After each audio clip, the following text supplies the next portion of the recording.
हर खबर पर होगी आपकी पकड़।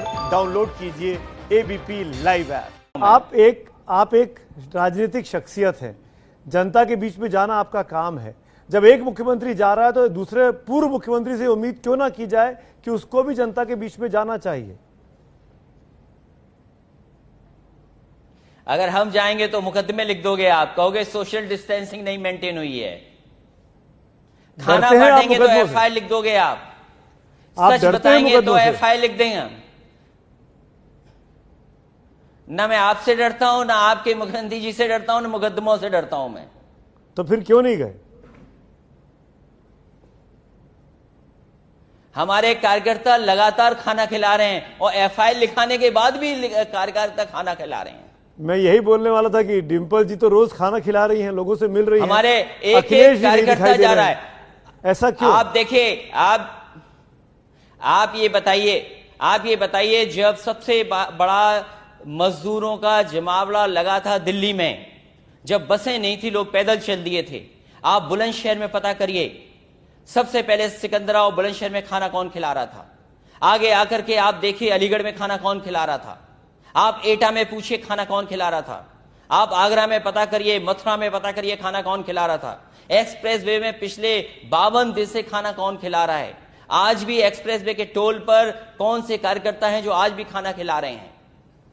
आज भी हमारे समाजवादी पार्टी के, चाहे बनारस हो, चाहे इलाहाबाद हो, चाहे जौनपुर हो, चाहे आजमगढ़ हो, आज भी समाजवादी पार्टी के कार्यकर्ता खाना खिला रहे हैं। अगर आपको नहीं दिखाई दे रहा है, सरकार को नहीं दिखाई दे रहा है, तो काम कर रहे हैं। मैंने इनफैक्ट अपने मुंह से कहा कि आपकी धर्मपत्नी डिंपल यादव जी खुद जाके मदद कर रही हैं।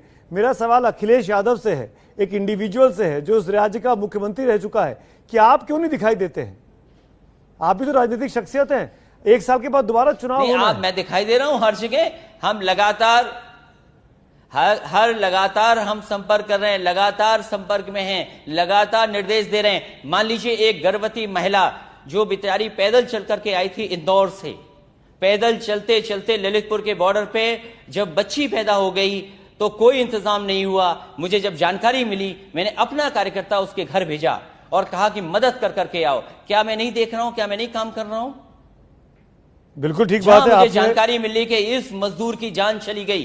अगर आप लोगों ने मदद भी की है, आपने लाख रुपए दिए भी हैं, पार्टी ने उसकी मदद की है। देखा मैंने, आपकी जानकारी देखी, जैसे वो बिहार की बच्ची थी उसको दिया आपने। बिल्कुल, मैं इससे इनकार नहीं कर रहा हूं। आप शायद मेरे सवाल को तो जानबूझ के छोड़ देना चाह रहे हैं। नहीं, मैं जानता हूं जो सवाल आप पूछ रहे हैं मैं उसका जवाब ही दे रहा हूं। मैं यहां बैठ करके लगातार अपनी पार्टी के कुछ नेताओं से, कुछ कार्यकर्ताओं से लगातार संपर्क में हूं। कहां खाना खिलाना है, कहां पहुंचाना है, हमें अगर जानकारी मिल रही है तो कैसे निकाल करके लाना है। मैं जानता हूं सूरत में हमारा मजदूर फंसा था, उसने कहा कि हमें पैसे की जरूरत है, हमें पैसे की जरूरत है। हमने संपर्क करा, हमारे लोगों ने उसकी मदद कराई, उसको बाहर निकाला।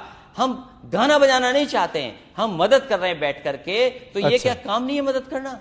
तो वो अजय लल्लू जो कर रहे थे, आगरा में जाकर गिरफ्तारी दे रहे थे, प्रोटेस्ट कर रहे थे, वो सब गाना बजाना कर रहे थे, नाटक कर रहे थे कांग्रेस के अध्यक्ष?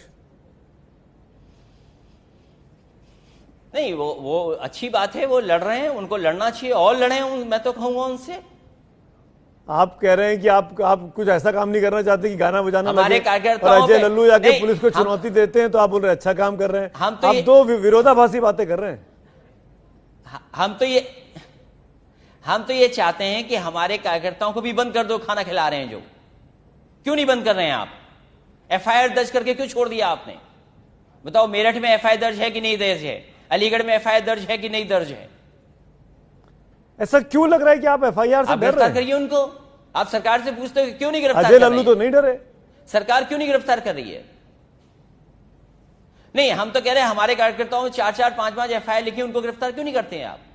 करिए गिरफ्तार।